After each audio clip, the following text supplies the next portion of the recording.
पता है financial statement 5 होती है, हमने पढ़ ली। अब इसमें बातें नहीं करते। और दूसरा है इंटरनल कंट्रोल। 2-3 दफ़ा आपने सुना है, मैंने बस इसको मिक्स कर दिया था अकाउंटिंग सिस्टम के साथ। होता अलग है इंटरनल कंट्रोल, इसको इंटरनल कंट्रोल सिस्टम भी कहते हैं। पहले मैं इसको बताने लगा। इंटरनल कंट्रोल सिस्टम होता क्या है कि फाइनेंशियल स्टेटमेंट में कोई मिस स्टेटमेंट ना हो, उसके लिए डिजाइन किए जाते हैं इंटरनल कंट्रोल से। यहाँ पे सैलरी लिखी है 12 लाख, तो इसका मतलब है दी भी 12 लाख ही हो, 14 लाख नहीं दी हो, 11 लाख नहीं दी हो। उसके क्या कंट्रोल है मैं आपको बताता हूँ कि सैलरी जब वो बने सिर्फ उन एम्प्लॉइज की बने जो के काम कर रहे, ये ना हो कोई घोस्ट एम्प्लॉय। एचआर डिपार्टमेंट होता है जो हायरिंग और फायरिंग करता है, वो फाइल भिजवाता है पेरोल डिपार्टमेंट। फिर एक डिपार्टमेंट होता है प्रोडक्शन, जहां पे वर्कर काम कर रहा हो, वो इसके घंटे काउंट करता है और जिस शीट पे लिखता है उसको कहते हैं टाइम शीट। टाइम शीट में लिखेगा इसने से जो है 240 घंटे काम की, वो जाएगा पेरोल के वालों के पास और इसका जो रेट होगा वो किसने डिफाइन किया होगा? एचआर वाला। तो वो टाइम लेगा इधर से पेरोल वाला और इधर से लेगा rate early rate multiplied by जितने टाइम घंटे उसने काम किया, वो उसकी सैलरी बना देगा। जब सैलरी डिपार्टमेंट बना देगा तो ये पेरोल डिपार्टमेंट फाइनेंस डिपार्टमेंट को भेजेगा कि भाईजान इस बंदे की सैलरी प्रोसेस कर दे। ये फाइनेंस वाला सीएफओ को एक दफा दिखाएगा और फिर ये बैंक को भेजेगा और बैंक इसके अकाउंट में क्या करेगा? ट्रांसफर करेगा। अब ये इतने बंदे हैं, लिहाजा यहाँ पे 2 नंबरी करना मसला है। क्यों? क्योंकि अगर एचआर वाला मिला हुआ है तो वो इसको रेट गलत भेजेगा, तो यहाँ ये पकड़ लेंगे क्योंकि ये वाली फाइल इनके पास भी शुरू में आ गई होगी। ओके, ये वाली फाइल इनके पास भी क्या आ गई होगी शुरू में। तो आवाज आ रही होगी पहले वाली, देख ले दोबारा बता देते। जी किसी और ने बकवास करनी है तो वो भी जी, किसी और की सजेशन और मैंने क्या करना है बता लें जी। क्योंकि ये वाला रेट इधर भी गया होगा, इधर भी गया होगा। तो दोबारा से एक पेरोल डिपार्टमेंट है जो कि फाइनेंस डिपार्टमेंट को एक एडवाइस भेजता है कि फलां बंदे को पैसे दे दो, लेकिन वो रेट खुद से नहीं लगा दे सकता, उसको रेट एचआर से आता है। वो पेरोल डिपार्टमेंट कितने घंटे इसने काम किया है वो खुद से नहीं बता सकता, वो उसको कौन बताते हैं? प्रोडक्शन डिपार्टमेंट को सुपरवाइजर होगा और वो time sheet, time clock sheet, मुख्तलिफ नाम होते हैं इसका, उस पर लिख के इसका टाइम नोट करता रहेगा। अगर वो जल्दी आता है तो जल्दी देगा, लेट आता है, छुट्टी करता है, वो सारा कर इधर। ये मल्टीपल फाइनेंस वालों के पास भी ये दोनों रिकॉर्ड मौजूद होते हैं, वो उसको इसके साथ वेरीफाई करते हैं, फिर करते हैं। अब ये कंट्रोल बन गया। अब जो सैलरी होंगी वो किसी हद तक हम कह सकते हैं कि ये क्या है? फाइनेंशियल स्टेटमेंट में ठीक है। अगर इस सिस्टम में कोई कमज़ोरी है तो फाइनेंशियल स्टेटमेंट में गलती होने के चांसेस हैं। क्लियर हो गया? एक और सिस्टम बताता, ये वाला किसी हद तक समझ आ गया? आगे हम बड़ी डिटेल से पढ़े।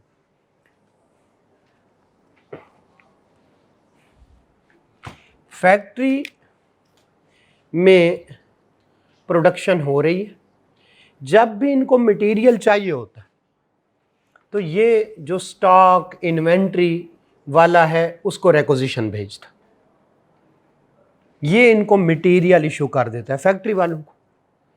और इधर इसने एक लेवल रखा होता है, उसको कहते हैं रीऑर्डर लेवल। जैसे ही मटेरियल उस लेवल तक पहुंचता है, ये खुद नहीं, ये प्रोक्योरमेंट परचेज डिपार्टमेंट को कहता है भाईजान मुझे मटेरियल मंगवा के दे। क्या प्रोक्योरमेंट वाले अपनी मर्जी से मटेरियल मंगवा सकते? नहीं, बल्कि स्टॉक वाले की एडवाइस पे मटेरियल मंगवा। अब ये प्रोक्योरमेंट वाला जिसको दिल चाहे ऑर्डर नहीं दे सकता, बाकी ऑलरेडी इनको पता होगा हमारे मटेरियल के ये 3 बड़े सप्लायर हैं। होता ही ऐसे है, 2-4 बड़े किसी भी इंडस्ट्री में जाए, ये हमें मटेरियल देंगे। वो इनको बताएगा भाई हमने 1 लाख किलो या इतने 100 टन, इतने 1000 टन मटेरियल खरीदना है, आप हमें कोटेशन दें। अब ये कह रहा है 100 रुपये पर केजी, ये कह रहा है 102 रुपये पर केजी, और ये कह रहा है 99 पर केजी। हैं सारे बड़े, इनको कहते हैं प्री क्वालिफाइड बड़े बड़े सप्लायर। पता है ये बड़े बड़े लोग हैं, बड़े बड़े सप्लायर हैं, अच्छा रेट देते हैं, चीज़ भी इनकी अच्छी होती है। अब किसको सेलेक्ट करना है? अपनी मर्जी कर सकता है? नहीं, बल्कि क्या होगा, अब इनमें से एक बड़ा हेड होगा, उसे कहेगा ये देखिए सर जी इन सब ने क्या दी है, कोटेशन दी है अपनी अपनी। इस जो 3 वाला है ये इसकी कोटेशन मुझे सबसे कम है, लिहाजा ये वाला बंदा इसको क्या करेगा, ऑर्डर दे देगा कि मुझे 1000 टन ये मटेरियल चाहिए। अब जब वो चीज़ आ जाएगी, जैसे फैक्ट्री के अंदर आने लगे तो गेट इनवर्ड पास बनेगा। ठीक है, अब गेट इनवर्ड पास बन गया, वो बताएंगे भाई 1000 टन, काउंट कर लेंगे बॉक्सेस वगैरह कि ये इतने आ गए हैं। वो आएगा किधर? स्टॉक वाले के पास। इस स्टॉक वाले के पास जैसे ही आएगा 1000 टन ये गिनेगा, 1000 टन गिना, इसमें से समझ ले जो है वो 100 टन उस तरह का नहीं था जितना वो चाहते थे, वो वापस कर देगा 900 टन की क्या कर देगा। जब ये वापस करेगा तो फिर इसका गेट आउटवर्ड पास। ये बात समझ आ? जब ये इसको कहेगा 900 टन, अब ये इनवाइस डिपार्टमेंट वालों को कहेगा कि भाई जान 900 टन मैंने उससे ले लिया है, ठीक है। वो कहेंगे तुमने क्यों लिया है? कहते भाई जान ये देखें गेट इनवर्ड पास बना था 1000 का और साथ उसमें क्या लगा हुआ है, जो है 100 का क्या लगा हुआ है, गेट आउटवर्ड ये 900 है। किसने कहा था? वो कहेगा सर जी ये देखें, इसी के साथ ही प्रोक्योरमेंट वालों की क्या लगी होगी, एडवाइस। प्रोक्योरमेंट वालों से किसने कहा? सर जी ये उन्होंने 3 बंदों से क्या मांगा था, कोटेशन मांगी थी, जिसका सबसे कम रेट था उसको हमने दिया है। अच्छा ठीक है, इसमें से किसी ने साइन किए? जी प्रोक्योरमेंट मैनेजर के साइन किए हुए। उसको किसने कहा? सर जी ये देखें स्टॉक वाले ने रीऑर्डर लेवल की कॉपी भेजी है कि हमारा स्टॉक जो है क्या हो गया, कम हो गया, हमने इस वजह से इसको क्या किया है, ठीक है, इस वजह से ऑर्डर किया। ओके ठीक है, फिर ये क्या करेगा, फिर ये इसकी इनवाइस जनरेट करेगा और एंट्री करेगा, यानी एंट्री और होते लादा है, मैं अभी इनको इकट्ठा कर रहा हूँ। परचेजेस डेबिट और पेएबल क्रेडिट, और जब पेमेंट करेगा, ठीक है, उस दिन से शुरू होगा हमारा जो क्रेडिट पीरियड होता है, 2 महीने 3 महीने जब हम पेमेंट करते हैं, जब 2-3 महीने पूरे हो जाएंगे हम उनको क्या कर देंगे, पेमेंट कर देंगे, तो पेएबल डेबिट हो जाए। अब तक हमने यही पता था कि जब परचेज होती है तो क्या होता है, ये है अकाउंटेंट, ये है बिजनेस, जिनका आप लोगों को कोई पता नहीं था। ये कहीं यहाँ पे पढ़ा होगा, रीऑर्डर लेवल कॉस्ट में पढ़ा होगा कहीं ना कहीं, ये वाला पढ़ा होगा। बाकी इस पूरे सिस्टम को उस तरह से हमें पता नहीं होता, हमें एक ही पता होता है परचेजेस डेबिट या स्टॉक जो है या इन्वेंट्री डेबिट और पेएबल क्रेडिट। ये इधर आके कोई 10वां स्टेप होता है, जब होता है फिर जब पे कर देंगे तो पेएबल डेबिट हो जाएगा, बैंक या कैश क्या हो जाएगा, क्रेडिट हो जाएगा। ये सिस्टम, ये भी इंटरनल कंट्रोल सिस्टम है। अब बताएं परचेज में किसी हद तक अगर इस सारे सिस्टम को फॉलो करें तो ना अकेला ये कर सकता है, ना ये कर सकता है, ना ये पेमेंट वाले, ना ट्रेजरी वाले। क्लियर हो गया? तो ये सारे मिलें तो फिर फ्रॉड हो सकता है या गलती हो सकती है, क्योंकि इसकी गलती ये पकड़ लेगा, क्योंकि हर दूसरे डिपार्टमेंट में जब आते हो तो पिछले डिपार्टमेंट के साथ में डॉक्यूमेंट्स लगे होते। जब वो इनको कहता है यार पेएबल की वो करें, तो उसके पीछे सारा रीऑर्डर लेवल, ये वो, उसकी फोटोकॉपी, ये इसने जो इनको कहा कि जनाब टेंडर वो हमें करें और इन्होंने जो बोली लगाई और काम, हर चीज़ होगी। तो ये भी क्या है, इंटरनल कंट्रोल सिस्टम। इस तरह से सेल का और इसी तरह से बाकी होती हैं, ऐसा हम पढ़ते रहें। इंटरनल कंट्रोल सिस्टम पता चल गया। अब ज़रा बताएं, हम अगर जाके देखते हैं कि इंटरनल कंट्रोल सिस्टम तगड़ा है तो चांसेस हैं कि फाइनेंशियल स्टेटमेंट में मिस स्टेटमेंट कम होंगी, और अगर इंटरनल कंट्रोल सिस्टम तगड़ा नहीं है तो हम चांसेस हैं फाइनेंशियल स्टेटमेंट में हो सकती है। क्लियर हो गया जी। अब आगे चलते हैं एकदम। स्टॉक, मैं स्टॉक काउंट करने गया, मैंने देखा कैमरे नहीं लगे हुए, ताला नहीं लगा हुआ, ठीक है, और जो इन्वेंट्री आ रही है जा रही है कोई उसको गिन नहीं रहा, ठीक है, तो बताएं इंटरनल कंट्रोल सिस्टम गलती के चांसेस ज्यादा होंगे। अगर इंटरनल कंट्रोल सिस्टम सख्त है, तगड़ा है, अच्छा है, तो गलती कम हो सकती है। क्यों? क्योंकि हमने तो देखना है financial statement give true and fair view या नॉट, और अगर उसमें मिस स्टेटमेंट हैं तो financial statement do not give true and fair. ये वाली बात समझ आ गई, इंटरनल कंट्रोल समझ आ गया, इंटरनल कंट्रोल का फाइनेंशियल स्टेटमेंट पे लिंक समझ आ गया। इंटरनल कंट्रोल तगड़े, फाइनेंशियल स्टेटमेंट में गलती के chances, risk of financial statement कम हो जाता। एक है और रिस्क ऑफ मिस स्टेटमेंट कम हो जाता है। एक होता है मिस स्टेटमेंट, वो यहां पे होती है, इधर रिस्क होता है। अगर कंट्रोल तगड़े, रिस्क ऑफ मिस स्टेटमेंट कम हो गया। अच्छा, ताला नहीं लगा हुआ, financial statement internal control system अच्छा है या खराब है? लाजमी है चोरी हुई होगी, लाजमी नहीं है, रिस्क है। ये बात समझे, दोनों दरमियान लिंक देखें। यहां पे रिस्क ऑफ मिस स्टेटमेंट है और इससे मुझे क्या मिलेंगी? Miss statement. हाँ, इनके सिस्टम तगड़े हैं तो मेरा रिस्क कम है, और अगर इनके सिस्टम तगड़े नहीं है तो रिस्क बढ़ जाए। अब बताएं, अगर ये सिस्टम तगड़ा है तो मुझे ज्यादा ऑडिट करने चाहिए या कम प्रोसीजर करने चाहिए? कम करने चाहिए। और अगर ये रिस्क का फाइनेंशियल स्टेटमेंट ज्यादा है और इंटरनल कंट्रोल सिस्टम कमजोर है, सबसे पहले इंटरनल कंट्रोल सिस्टम कमजोर है, तो रिस्क ज्यादा या कम? अगर रिस्क ज्यादा है तो मुझे ज्यादा ऑडिट प्रोसीजर परफॉर्म करने पड़ेंगे, तभी मेरे दिल को तसल्ली होगी। ये बात क्लियर है?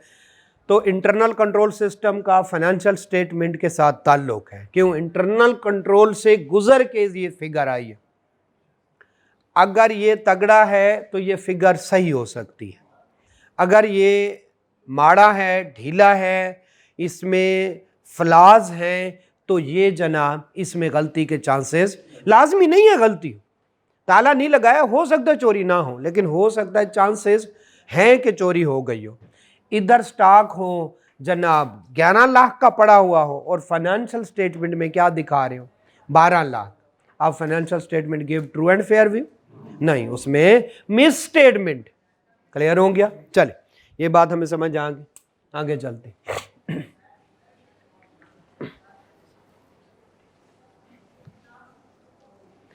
मैंने कहा मैं उनको रिकमेंडेशन देता हूं, मैंने यार ये गलतियां आप में, ये गलतियां। अब जरा सुनिएगा, एक है फाइनेंशियल स्टेटमेंट, एक है इंटरनल कंट्रोल सिस्टम या इंटरनल कंट्रोल्स भी कहते हैं। ओके, इसमें गलती हो तो मैं उन्हें कहता हूं ठीक करें, और अगर वो ठीक नहीं करते तो मैं रिपोर्ट में लिखता हूं financial statement do not give. Clear होंगे? इसमें गलती हो तो मैं उनको लेटर लिखता हूं, लेटर ऑफ वीकनेस, कि आपके आपके इंटरनल कंट्रोल स्टेटमेंट जो है में ये मसाइल हैं, इनको ठीक कर ले। ओके, हो गया? मेरा काम रिपोर्ट देना है वैसे, या ये गलतियां ढूंढना, जो है इंटरनल कंट्रोल की वीकनेस ढूंढना मेरा नहीं है। लेकिन चूंकि मैं पूरी ऑर्गेनाइजेशन में एक चक्कर लगा चुका होता हूं और मैं एक्सपर्ट हूं, लिहाजा मैं उनको क्या देता हूं? Letter of weakness. असल मेरा काम क्या है, फाइनेंशियल स्टेटमेंट पे रिपोर्ट देना। क्लियर हो गया? तो फाइनेंशियल स्टेटमेंट पे गलतियां हैं तो रिपोर्ट, और इसमें कोई प्रॉब्लम है तो लेटर ऑफ वीकनेस। आप जरा सुनिए, एक होते हैं shareholder, shareholders, okay, holders, okay. इन शेयर होल्डर्स में से कुछ होते हैं, या वो हो सकता है शेयर होल्डर हो सकता है ना हो, जिनको डायरेक्टर्स कहते हैं, और ये बड़े बड़े डिसीजन करते हैं, इनको बोर्ड ऑफ डायरेक्टर्स भी कहते हैं। इनके नीचे कुछ होते हैं लाइक CFO, CEO, इनको कहते हैं मैनेजमेंट। क्लियर हो गया? मैनेजमेंट, इनको समटाइम्स ये चूंकि ये काम करते हैं, ये गवर्नेंस करते हैं, इनको कहते हैं दोज चार्ज विद गवर्नेंस। है चला ये कंपनी रहे, बस ये बड़े लेवल के फैसले करते हैं, ये निस्बतन छोटे लेवल के फैसले करते हैं। ये मैनेजमेंट है, और ये कौन से हैं? ठीक है, ये दोज चार्ज विद गवर्नेंस, और ये क्या है? ये मालिक। अब बताएं रिपोर्ट किसको दें? और ये वाला इन दोनों को, मैनेजमेंट और दोज चार्ज विद गवर्नेंस। क्यों? क्योंकि कंपनी इन्होंने चलानी। अगर मैं शेयर होल्डर को कहूंगा कि जनाब आप सैलरी लेने से पहले साइन करवा लिया करें बंदे से कि वही है या नहीं है, कहेगा यार मैं कौन सा सैलरी देता हूं, किससे कहो? दोज चार्ज विद गवर्नेंस से, या किस मैनेजमेंट यानी CFO वगैरह से। क्लियर हो गया?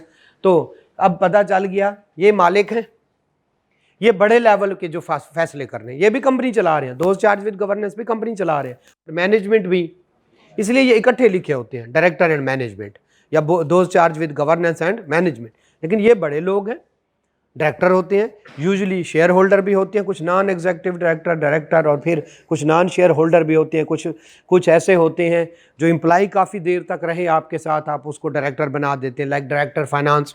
ठीक है, इसी तरह से। तो खैर बोर्ड ऑफ डायरेक्टर और कौन से वाला? मैनेजमेंट। ये लेटर ऑफ वीकनेस इनको दिया जाता है। यहाँ तक ओके है? नोट कर लें, फिर आगे चल।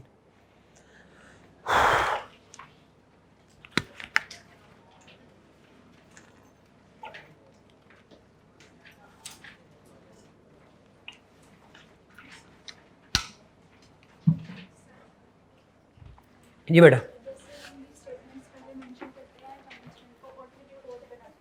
ये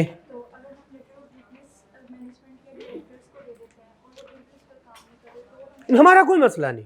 हम अगर इस पे काम नहीं करते तो इंटरनल कंट्रोल वीक रहेंगे, हमारा रिस्क ज़्यादा, हमारा काम थोड़ा सा बढ़ जाएगा, लेकिन हमने तो रिपोर्ट देनी है। अगली दफ़ा फिर उनको लेटर वीकनेस देंगे और ये कह देंगे पिछली दफ़ा हमने बताया था, इस दफ़ा भी बता रहे, अब आप उन चीज़ों को ठीक नहीं कर रहे तो हमारा रिस्क मज़ीद बढ़ जाएगा, हमें काम ज़्यादा करना पड़ेगा। That's it. जी नहीं, मतलब देखें, अब किसी हद तक इखलाक की एक जिम्मेदारी बन गई है कि यार दे दिया करें। आपने देखा कुछ चीज़ें प्रॉब्लम थी, आपने उनको डिस्कस किया और आप कहते हैं कि जनाब चल जी। पैसे तो हर चीज़ के होते हैं, पैसे तो हर चीज़ के होते हैं, पैसे के बगैर मैं भी लेता हूँ, मैं कौन सा खैराती इदारा चला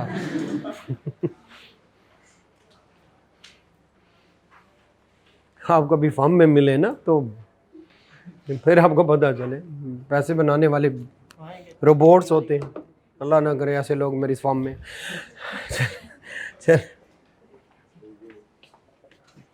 पैसे बनाने के लिए बैठे हुए हैं, रोबोट बने हुए हैं।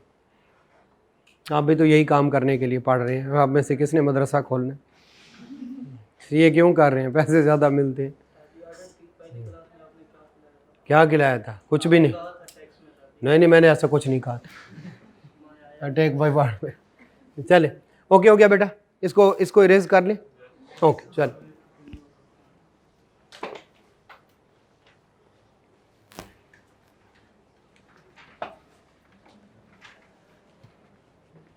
चले हम जल्दी से कल वाला काम करते हैं। थोड़ा सा हमारा जो है ये हमने कुछ आपको क्वेश्चन नंबर 2, 3, 4, 5 दिया था।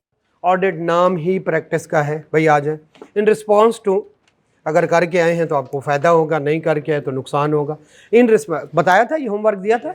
ओके चले, question number 2, in response to audit engagement letter sent to Roof Limited, किसी कंपनी को भेजा हमने, mister Aziz Aslam the new chief executive of Roof Limited has requested your firm to provide absolute assurance, okay, in the audit report में आपने हमें absolute assurance draft, अब requirement पढ़ें, हर चीज़ रिक्वायरमेंट पे, अगला बंदा आपसे पूछ क्या रहा है, ड्राफ्ट करें an appropriate reply mentioning any 4 reason why the above request cannot be complied with।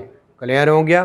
तो अब लिखें, उस बंदे का क्या नाम है, मिस्टर अजीज, चीफ एग्जीक्यूटिव। तो आपने क्या, अब वो क्या कर, ड्राफ्ट लिखे, आपको सिखाया गया था, to mister Aziz Aslam CEO क्या, Roof Limited, dear sir we can not provide absolute because of the following reason. इधर से क्वेश्चन, इधर 1 मार्क्स होगा, टोटल कितने हैं, 5 है, 1 या 2 मार्क्स इस बात के। आप क्या करोगे, फौरी तौर पर वो 4 पॉइंट लिख दोगे, 5 पॉइंट लिख दो, नहीं भाई, रिक्वायरमेंट में क्या पूछ रहे, रिक्वायरमेंट आपको 2 तरह के हैं, जो मर्जी आ जाए, आपको MCQs नहीं आना, बहुत रेयर चांसेस हैं कि आपसे न्यूमेरिक्स में पूछे, आपसे पूछेगा थ्योरी 2 तरह की आनी, एक आना है रट्टे वाला रिप्रोडक्शन क्वेश्चन, एक आना है केस स्टडी। क्वेश्चन को देखते ही पता चल जाएगा रट्टे वाला है या केस स्टडी है। जो केस स्टडी होगा वो 1 पैरा होगा, 2 पैराग्राफ, 3 पैराग्राफ, और जो रिप्रोडक्शन वाला होगा वो 2 लाइनें, 1 लाइन, 3 लाइनें, बस। क्लियर हो गया? तो सबसे जो इंपॉर्टेंट बात है वो है रिक्वायरमेंट। इस रिक्वायरमेंट में वो कहता है ड्राफ्ट एंड अप्रोप्रिएट रिप्लाई। उसने आपको क्या लिखा, जो है लेटर आपने सेंड किया, कौन से वाला, ऑडिट एंगेजमेंट लेटर लिखा, हम आपके साथ ऑडिट वाला काम करना चाहते, तो उसने आपको रिक्वेस्ट की है तो आप उन्हें हर चीज लिख के भेजते। तो इसमें draft and appropriate reply to फला मिस्टर ये वो, उसके बाद बात शुरू करें तो एक अच्छा इंप्रेशन जाएगा, मार्क्स ज़्यादा मिलेंगे। आपको क्वेश्चन भी पूरा आता है, मार्क्स फिर भी आपने 2 या 3 लिए, वजह क्या बनी, आपने रिक्वायरमेंट को गौर से नहीं पढ़ा। नीचे वो आपको पता है कि हम जजमेंट पे बात करते हैं, और जो फाइनेंशियल स्टेटमेंट है वो भी जजमेंट पे बनी होती हैं, कॉस्ट का मसला है, टाइम का मसला है, 100 और चीज़ें, वो रिप्लाई आते होते, ये चीज़ नहीं आती। पहली बात समझ आ गई। दूसरा बताएं, बगैर उसको पढ़े बताएं रिप्रोडक्शन होगा या केस स्टडी है। रिप्रोडक्शन का क्वेश्चन है, 1 लाइन का है, चले पढ़ते। Briefly explain with examples, explain with example, explanation लिखेंगे और नीचे एग्जांपल लिखेंगे, दोनों का अलग-अलग बताना है, वो पूछ रहा है आपसे। और अगर ये ना लिखा होता एक्सप्लेन विद एग्जांपल तो फिर एक ही पैराग्राफ में या 2 लाइनों में बात कर देते। अब एक एक्सप्लेनेशन लिखनी है और दूसरा क्या लिखना है, पूछ जो वही रहा है, जो पूछ रहा है वो ज्यादा इंपॉर्टेंट है। द डिफरेंट लेवल्स ऑफ, कौन से वाला, assurance that can be provided to an. Clear हो गया?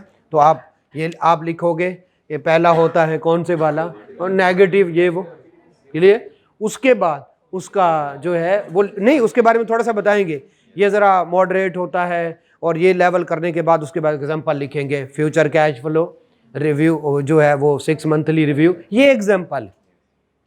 चाहे तो वो फिर पैराग्राफ लिख ले, उसमें ये होता है, अदरवाइज वो पैराग्राफ। फिर कौन से वाला, high level, positive assurance, high level, जो भी उसका नाम लिखना चाहे, ठीक है। उसके बाद ये वो होती है जिसमें वो पॉजिटिव फॉर्म ऑफ ओपिनियन देते हैं, for example historical financial statement, ठीक है, ये एग्जांपल है। नीचे चाहे तो पैराग्राफ जो है वो इन आवर ओपिनियन वो लिखना चाहे तो लिख सकते हैं, क्योंकि मार्क्स इतने ज़्यादा नहीं, कितने हैं, 3 मार्क्स। क्लियर? और आखिर पर कौन से वाली, आपका सोल्यूशन में एब्सोल्यूट नहीं लिखा, आप वो भी लिखेंगे, ठीक है। एब्सोल्यूट एश्योरेंस, ये एश्योरेंस 100% गारंटी होती है जो कि ऑडिटर हम नहीं देते। क्या उसने कहा है विच कैन बी प्रोवाइडेड, सही तो लिखा हुआ है, which can be provided to and assurance client, तो 2 उसने ठीक लिखे हुए हैं, आप भी तीसरी ना लिखे। क्यों ना लिखे, कैन, समझ रहे हैं, हालांकि 3 लेवल ऑफ एश्योरेंस होते हैं। आपने सारा, मैंने कह दिया, आपने भी हाँ सारे हिला दिया, नहीं भाई, रिक्वायरमेंट पढ़े, फिर से पढ़े, गौर से पढ़े, आपको आता है, आपको जो आता है आप सारा उंडेल देते हैं पेपर पे।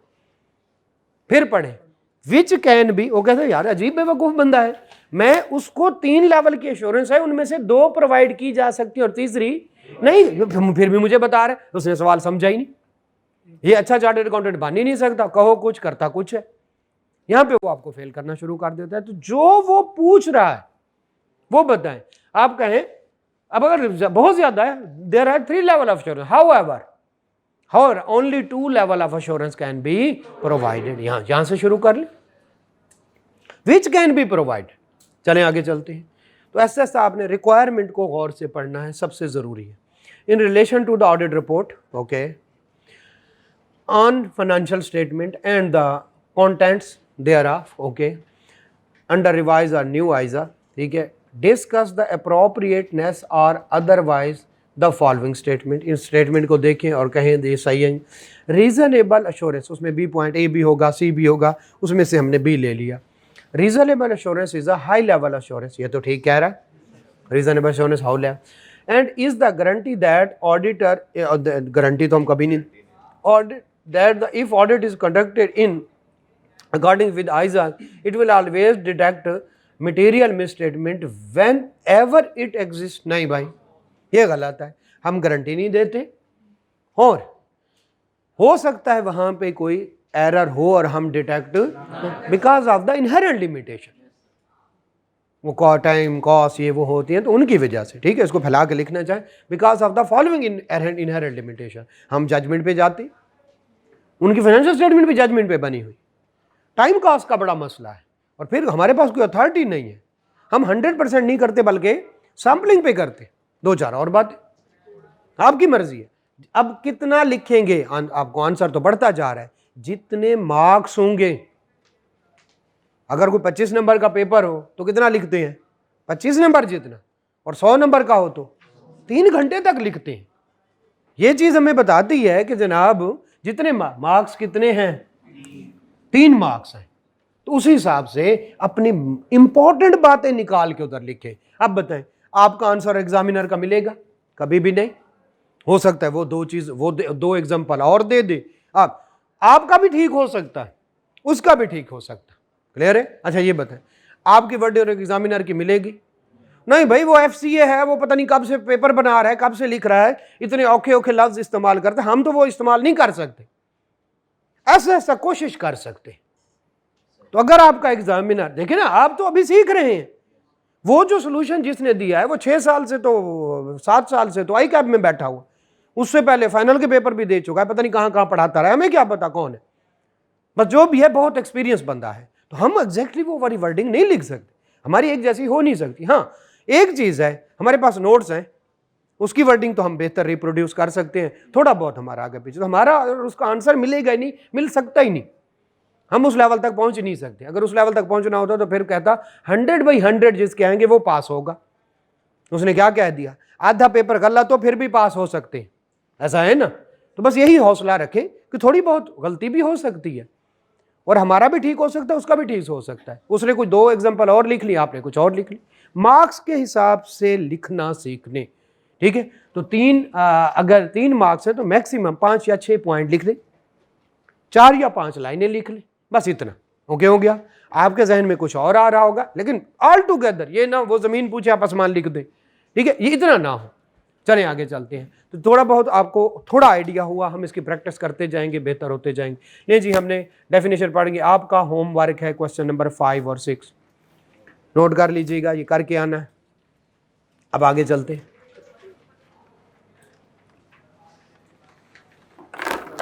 ले जी, true and fair view. True का मतलब है सच्चा, फेयर का मतलब है अनबाइस्ड।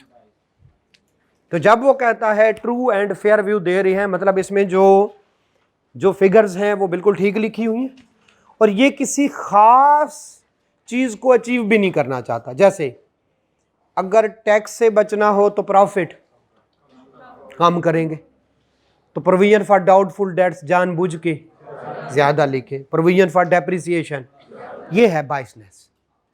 जब हम कहते हैं ना ट्रू एंड फेयर व्यू, तो इसका मतलब जो लिखा है सच है और इनके पीछे कोई बाइसनेस भी नहीं है, किसी खास तरफ झुकाव नहीं। अब प्रॉफिट ज्यादा दिखाना है तो कुछ एक्सपेंसेस छुपाने की कोशिश करूंगा, प्रोविजन फॉर डेप्रिसिएशन भी ना ट्रू है ना फेयर है। क्लियर हो गया? चले आए पढ़ते। वो कहते हैं वैसे तो कोई इसकी नहीं है, ट्रू एंड फेयर व्यू, और इसको फेयर प्रेजेंटेशन भी कहते हैं। Have no legal definition, however क्या कह सकते हैं हम? True mean free from error, ठीक, okay, and fair mean free from undue bias, okay हो गया, इन प्रिपरेशन और presentation of the financial statement, okay.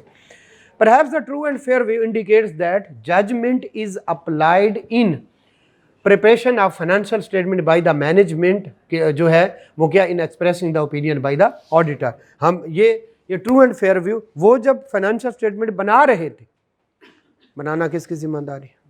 Management. उन्होंने IFRS के मुताबिक बनाई और बिल्कुल सच्चे और दिल से। और हम भी जब कह रहे हैं कि उन्होंने फाइनेंशियल स्टेटमेंट IFRS के मुताबिक बनाई है, तो हम भी वर्ड कौन सा यूज कर रहे हैं? ट्रू एंड फेयर, ठीक है। उन्होंने फाइनेंशियल स्टेटमेंट बनाई ट्रू एंड फेयर व्यू के तहत, और हमने उसकी चेकिंग की और हम कह रहे हैं जी ओके है, financial statement gives true and fair view. बस इतना याद करना, आगे चलते।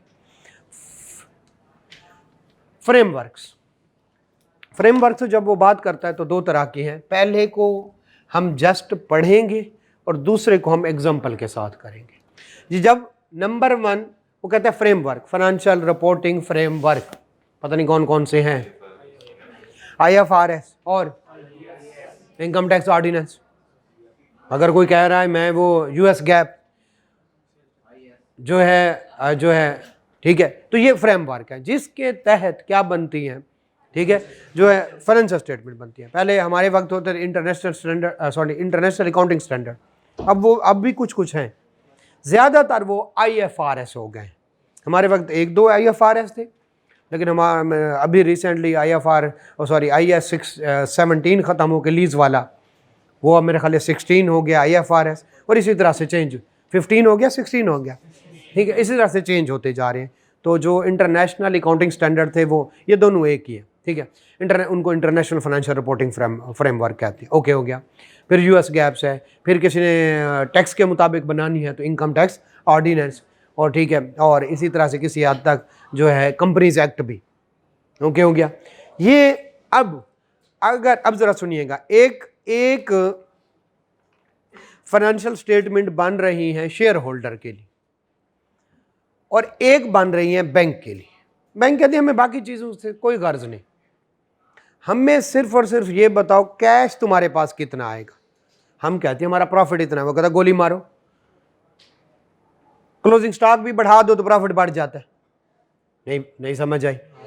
अगर कुछ भी नहीं बिका और क्लोजिंग स्टॉक पहले की निस्बत बढ़ गया तो प्रॉफिट, कॉस्ट ऑफ सेल में से क्या माइनस ही होता है ना।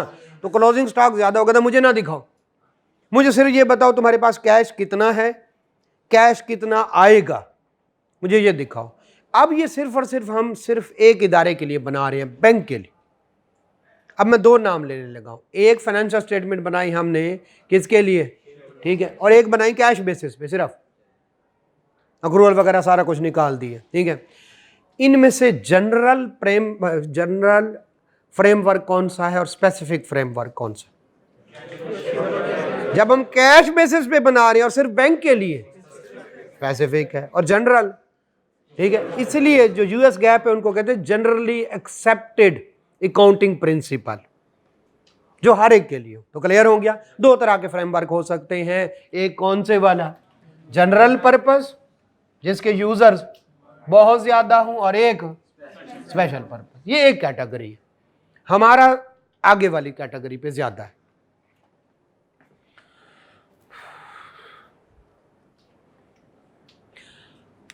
नहीं जी, financial framework, financial reporting framework is the set of criteria, ये तो हमें पता ही है, ठीक है, यूज टू प्रिपेयर। जब फाइनेंशियल स्टेटमेंट बना रहे हैं जिसकी मानते हैं फ्रेमवर्क की, वो क्राइटेरिया होता है, उसको क्या कहते हैं, फाइनेंशियल रिपोर्टिंग फ्रेमवर्क। वो कहता है 2 तरह के फास है, there are many types of framework. हम क्या कर रहे हैं, जनरल और कौन से वाला, जनरल वाइड रेंज लोगों के लिए जो इस्तेमाल होता है, और स्पेशल, क्लियर हो गया, स्पेसिफिक लोगों के लिए, ये वाली बात, ओके। इसको अब साइड पे कर। अब नेक्स्ट चलते हैं, एक है फेयर प्रेजेंटेशन फ्रेमवर्क और एक कौन से वाला। अब दोनों को मिक्स लगेगा, क्यों मिक्स लगेगा, देखें, एक है कैटेगरी गर्ल्स और बॉयज़ की, ये भी कैटेगरी है, राइज के जितने भी बच्चे हैं गर्ल्स और बॉयज़ में उनको डिवाइड कर। एक कैटेगरी है टैक्स वाले, ऑडिट वाले, FAR 1 वाले, ठीक है, ये भी एक कैटेगरी। अब हो सकता है ये साहब जो बॉयज़ वाली कैटेगरी में भी हैं लेकिन सर ऑडिट वाली कैटेगरी में है। अब आप कंफ्यूज नहीं होंगे कि सर जी आपने पहले एक कैटेगरी हमें दिखाई दी और उसमें ये बॉयज़ की कैटेगरी में आ रहा है, अब इसको जो ऑडिट की कैटेगरी में रख लिया, तो डिफरेंट कैटेगरी होती है। तो अगर इसकी कोई एग्जांपल इसके साथ वो करे तो ये एक अलहदा कैटेगरी है, ये अलहदा कैटेगरी है। क्लियर हो गया? इसको जो पढ़ लिया बस भूल जाए। अब आते हैं दो तरह की, एक है फेयर प्रेजेंटेशन फ्रेमवर्क और दूसरा कौन? कंप्राइजर। अब जरा सुनिए, फेयर प्रेजेंटेशन कहता है बस जो users of the financial statement है उन तक मैक्सिमम इंफॉर्मेशन पहुंचाएं, ताकि जब वो डिसीजन लेने लगे, और उनके लिए उन्होंने IFRS, US गैप्स ये दे दिए। अब जो IFRS हैं वो कहां पे बन रहे हैं? यूके में। यूके में। क्या पाकिस्तान में भी यूके वाले हालात है? नहीं। क्या अफ्रीका में यूके वाले हालात है? तो वहां हो सकता है यूजर को मजीद इंफॉर्मेशन देने के लिए हमें इस फ्रेमवर्क से हटना पड़े ताकि हम ट्रू एंड फेयर व्यू दे सके। या हो सकता है वो कहता है 3 पॉइंट बताओ यूजर को, हम 6 पॉइंट बता रहे। क्यों? इजाफी पॉइंट देने से यूजर की मजीद क्लैरिटी होती है। ये कौन से वाला है? इसको कहते हैं fair presentation. To achieve the fair presentation, जो हमारी फाइनेंशियल स्टेटमेंट को पढ़ रहा है उसको ज्यादा समझ आए, IFRS कहता है ये 3 पॉइंट दे, हमने 6 पॉइंट दे दिए, उससे इजाफी भी दे सकते। और IFRS कहता है ये पॉइंट लिखने हैं, हम कहते हैं नहीं हम वो नहीं लिखते, ये वाले लिखेंगे, इससे यूजर को ज्यादा समझ आएगी। ऐसे फ्रेमवर्क को जब हम उससे हटें या उसमें मजीद इजाफा करें ताकि यूजर को समझ आए, ऐसे फ्रेमवर्क को फेयर प्रेजेंटेशन। और इसकी जब रिपोर्ट देते हैं हम कहते हैं financial statement give true and fair view. हाँ, जितनी जरूरत थी उतनी इंफॉर्मेशन दे दी गई है।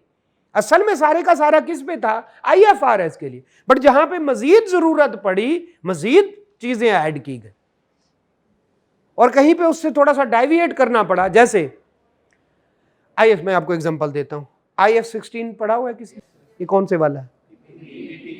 ये पाकिस्तान में जो हमारी है ना ये इंडिपेंडेंट पावर प्रोड्यूसर, उन पे नहीं लगता, उनके मुताबिक लग ही नहीं सकता, बहुत सारे मसाइल है तो उन पे नहीं लगता। हम क्या कहेंगे? ये इनकी financial statement do not give true and fair view. नहीं, ट्रू एंड फेयर व्यू, क्योंकि उससे डेविएट करना पड़ा ताकि लोगों को ज्यादा। क्यों? उनसे जरा सुने, इनको गवर्नमेंट ने कैपेसिटी प्राइस सुना हुआ है, गवर्नमेंट ने कहा चलाएं या ना चलाएं हम आपको पैसे देंगे।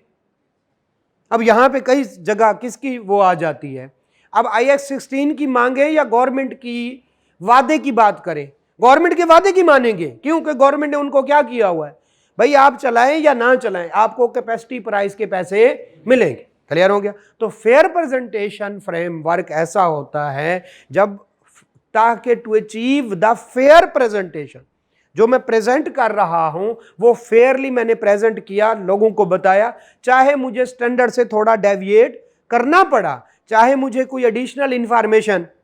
तो स्टैंडर्ड से डेविएट की क्या एग्जांपल है? IAS 16 IPPs पे नहीं लगता। यस, ठीक है, हालांकि डेविएशन हो रही है लेकिन फेयर प्रेजेंटेशन अचीव करने के लिए आप उससे क्या कर गए? डेविएट। ये पहले एग्जांपल समझ आई। अब बातें हैं, अब बना रहे हैं टैक्स के असूलों के मुताबिक। अब हट सकते हैं, हट सकते हैं, जैसे टैक्स के असूल कहे करें ना करें आपकी मर्जी है।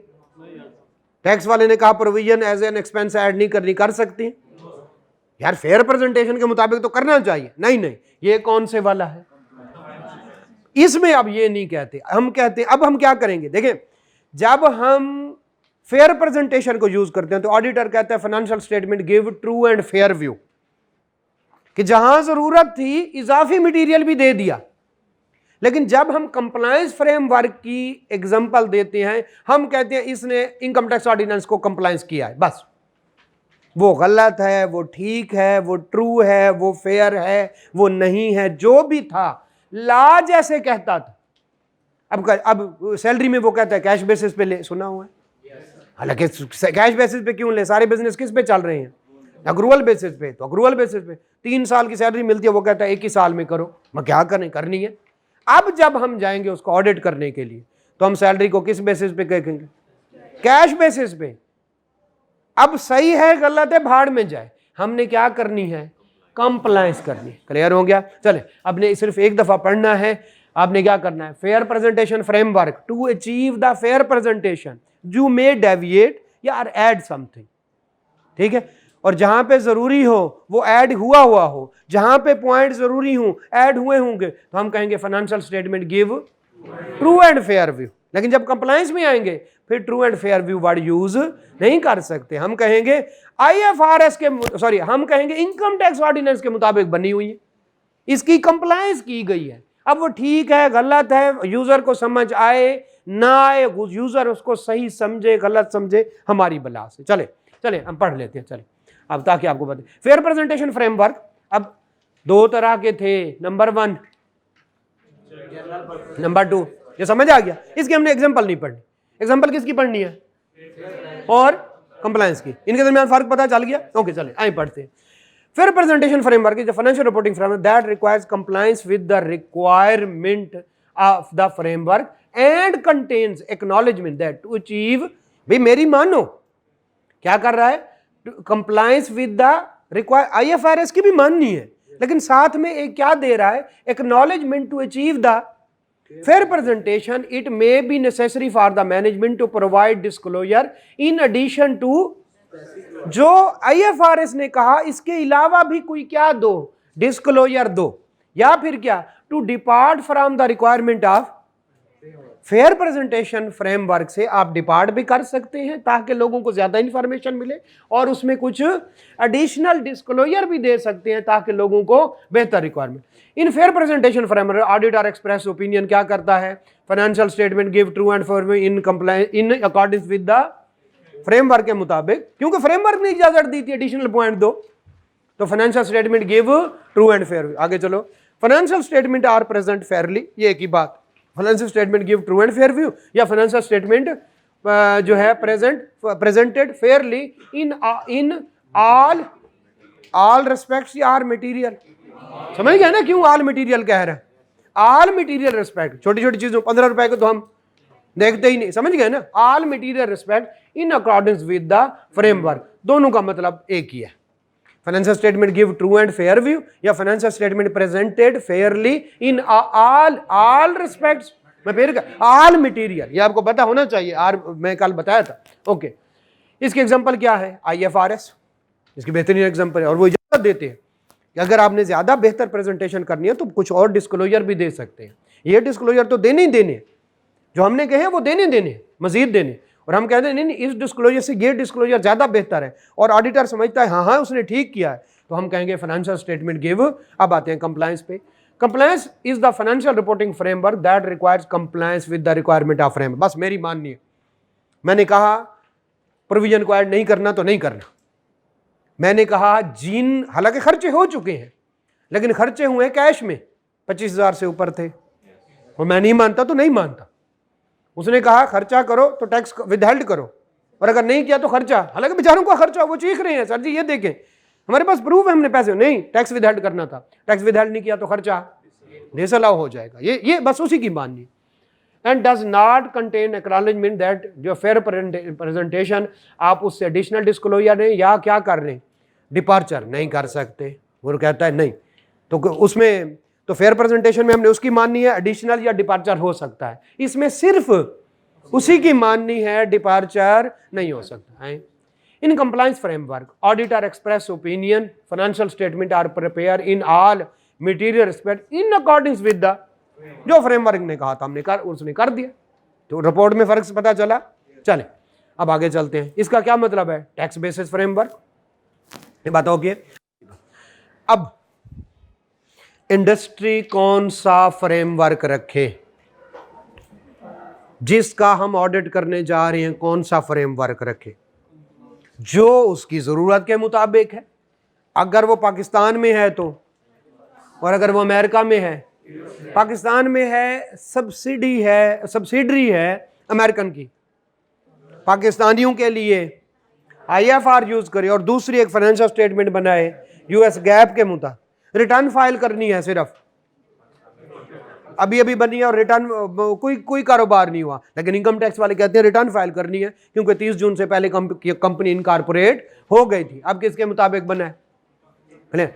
इनमें से जौन सा चूज करे, अपने हालात, वाकियात, रिक्वायरमेंट, रेगुलेटरी रिक्वायरमेंट, अपनी जो है अपना स्ट्रक्चर, अपने ग्रुप्स, सबको देख के जौन सा फाइनेंशियल स्टेटमेंट, जौन सा फ्रेमवर्क सेलेक्ट करे, वो बन जाएगा एप्लीकेबल फाइनेंशियल रिपोर्टिंग। समझे? अब चले वापस चलते हैं। एक होता है जनरल, एक होता है स्पेशल, समझ आ गई? एक है फेयर प्रेजेंटेशन और एक है कंप्लायंस फ्रेम, समझ आ गई? इनमें से जो अपने हालात के मुताबिक चुन लेगी इंडस्ट्री, फर्म, कंपनी, वो उसका क्या बन जाएगा? आप जरा सुने। एक हमारे पास आया, आखिरी बात, एक हमारे पास आया बंदा, यार हमारा ऑडिट करना है। हम कहते हैं अभी कहाँ पे ऑफिस है? इस्लामाबाद में। अच्छा, कोई बाहर की कंपनी है? नहीं, हमारी अपनी पाकिस्तान की कंपनी, पाकिस्तान में बनी, इधर ही कारोबार कर रहे हैं। अच्छा, आपका फ्रेमवर्क कौन सा है? कहते US गैप। हम कहते हैं क्यों भाई? बस हमारी मर्जी, हमारा दिल कर रहा था, हमें उसको ऑडिट करना चाहिए। If applicable financial reporting framework is not appropriate, auditor को उसका ऑडिट एक्सेप्ट ही नहीं करना चाहिए। भाई आप तो इधर से ही गलती शुरू हो गई, समझ गए? If applicable financial reporting framework, जो वो चुन ले, और उनको किस तरह से चुनना चाहिए, हालात, वाकियात, इंडस्ट्री रिक्वायरमेंट, जो उनका ग्रुप स्ट्रक्चर, गवर्नमेंट की रिक्वायरमेंट, रेगुलेटरी, उनके मुताबिक करना चाहिए। और जब हमारे पास आए तो सबसे पहले हम पूछते हैं, भाईजान आपका एप्लीकेबल फाइनेंशियल रिपोर्टिंग फ्रेमवर्क कौन सा है? ठीक है, अच्छा वो है, वो कहते सर हमने IFRS वाला करवा लिया, हमारी एक बाहर की कंपनी है और वो हमारी पेरेंट कंपनी है, हमने अब उसको रिपोर्ट देनी है, वो अमेरिका में है, तो अब US गैप के मुताबिक। अब अगर वो IFRS रखेगी तो हम कहें तुम्हारा दिमाग खराब है, रिपोर्ट तूने देनी है अमेरिकन कंपनी को और तुमने फाइनेंशियल स्टेटमेंट किसके मुताबिक बनाई हुई? ये बात क्लियर हो गया? तो applicable financial reporting framework if not acceptable, तो हमें भी ऑडिट या अश्योरेंस एंगेजमेंट को एक्सेप्ट नहीं करना चाहिए। हाँ जी, इसको पढ़ते हैं। Applicable financial reporting framework, applicable financial reporting framework adopted by the management and, ये तो मैंने बता दिया ये क्या बला होती है, ये पता चल गया? Okay. In preparation of the financial statement considering the legal requirement, considering the nature of entity, considering the nature of financial statement, ठीक है, तो उनके लिए बनाने लगे हैं या इधर के लिए बनाने लगे हैं, और considering the purpose of the financial, bank के लिए बना रहे हैं तो कौन सा फ्रेमवर्क? Special purpose. अगर यूजर के लिए बना रहे हैं तो समझ गए ना, और अगर उसके लिए बना रहे हैं, हमने रिटर्न फाइल करनी है, जो कंप्लायंस फ्रेम, क्लियर हो गया? चलिए आगे चलते हैं। एप्लीकेबल फाइनेंशियल AFRF हर दफा आप यूज करेगा, तो हमें पता चल गया काफी सारे फ्रेमवर्क होते हैं, उनमें से जो इंडस्ट्री चूज कर ले अपनी रिक्वायरमेंट के मुताबिक, और रिक्वायरमेंट पड़ी इंडस्ट्री, रेगुलेटरी, ये वो सारा उसके मुताबिक कर ले, तो वो उसका क्या बन जाता है? Applicable financial. Include financial reporting framework and may be supplemented by law and regulation. IFRS भी हो सकते हैं और कहीं पे दरमियान में मकामी लॉ भी हो सकते हैं। जैसे हमारे यहाँ एक कानून है जो कंपनीज में इंटरफेयर करता है, कंपनीज एक्ट, उधर से बेचारे IFRS की मानते हैं और कहीं कहीं किसकी मानते हैं? कंपनीज एक्ट की। तो ये दोनों को करके वो जो है, चलें आगे। If the applicable financial reporting other than IFRS, Pakistan में कौन सा चल रहा है, लेकिन उसने IFRS नहीं रखा हुआ, तो फिर बताए कनाडा वाला है, अमेरिका वाला है, country of the framework also to be mention in the financial statement and audit report. Canada वाला अलहदा है, अमेरिका वाला अलहदा है। अगर पाकिस्तान में कोई ऑडिट करवा रहा है और वो IFRS के अलावा कोई यूज कर रहा है, तो जिस मुल्क का फ्रेमवर्क यूज कर रहा है अपनी फाइनेंशियल स्टेटमेंट भी लिखे और हम अपनी ऑडिट रिपोर्ट में भी लिखेंगे। आखिरी line, auditor shall not accept कौन से वाला, प्रपोज्ड, हमारे पास आए हैं कि हमारा ऑडिट कर दें, तो proposed audit engagement if applicable financial reporting framework is okay. Management means, ये तो मैंने आपको बता दिया कि मैनेजमेंट कौन होती है, क्लियर हो गया। लेकिन जी नीचे एक क्वेश्चन छोटा सा आ रहा है, कौन से वाला, क्वेश्चन नंबर 7, 5, 6, 7 आपका होमवर्क है, कल यहीं से स्टार्ट करेंगे। थैंक